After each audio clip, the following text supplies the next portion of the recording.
اب بات کرتے ہیں پیسوں کی. یہ ڈیل اتنی بڑی ہے کہ اس کو جنگی تاوان کا نام دیا جا رہا ہے ماہرین کی طرف. آپ کو یاد ہوگا کہ آیت اللہ مجتبیٰ خامنئی کا پہلا جو بیان آیا تھا اس میں انہوں نے یہ بیان کیا تھا کہ ہم اس تمام جنگی نقصان کا خرچہ امریکہ سے وصول کریں گے. اور اب دیکھیں بالکل ایسا ہی ہو رہا ہے. اور اس ڈیل کے مطابق ایران کے منجمد $24 بلین میں سے $12 بلین فوراً ریلیز کیے جائیں گے. اور اس کے علاوہ $300 بلین کا ریہیبلیٹیشن فنڈ امریکہ ایران کو دے گا. اور اس میں یہ بھی کہا جا رہا ہے کہ وہ خلیجی ممالک جنہوں نے ایران پر حملے میں امریکہ اور اسرائیل کا ساتھ دیا وہ بھی ایران میں ہونے والے جنگی نقصان کا تاوان ادا کریں گے. اور یہ ادا کر کے کوئی ایران پر احسان نہیں کر رہے بلکہ ایران نے ان سے یہ پیسہ نکلوایا ہے. اکثر پیسہ تو خود ایران کا اپنا ہے جو امریکہ نے اثاثے منجمد کیے ہوئے ہیں.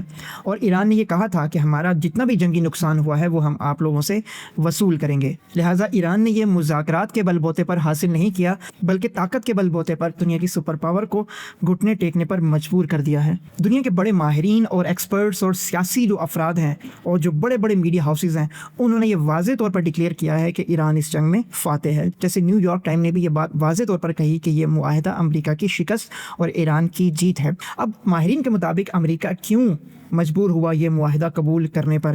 اس کی ایک وجہ یہ بتائی جا رہی ہے کہ امریکہ کے جو اسٹریٹجک آئل ریزرو ہیں اس وقت 1983 کی کم ترین سطح پر ہیں اور امریکہ ایک طویل جنگ اور پیٹرو ڈالر کے کریش ہونے کے خطرے کو مول نہیں لے سکتا کہ جس کی وجہ سے امریکہ یہ معاہدہ قبول کرنے پر تیار ہوا ہے.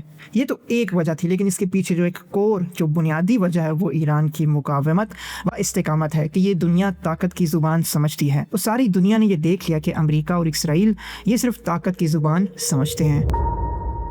اس معاہدے کے مطابق امریکہ نے اپنا جو نیول بلاکیڈ لگایا ہوا تھا وہ مکمل طور پر اٹھا لیا ہے. اسرائیل اور امریکہ نے ایران پر جو دباؤ ڈالنے والی پالیسی اختیار کی ہوئی تھی اس کا کوئی فائدہ نہیں ہوا اور ایران اب دنیا کی سب سے اہم گزرگاہ پر گزرنے والے بحری جہازوں سے ٹول ٹیکس وصول کرے گا. اور انہوں نے دنیا کی اس سب سے اہم گزرگاہ پر اپنا ایک مستقل ٹول بوتھ لگا لیا ہے. اور بعض ماہرین کے مطابق کہ ایران کو ابھی ایٹم بم کی ضرورت نہیں ہے کیونکہ ان کے پاس ایک ایسا ہتھیار آ گیا ہے کہ جس کے ذریعے سے وہ کسی ایک ملک کو نہیں بلکہ پوری دنیا کی معیشت کو مشکل میں ڈال سکتے ہیں.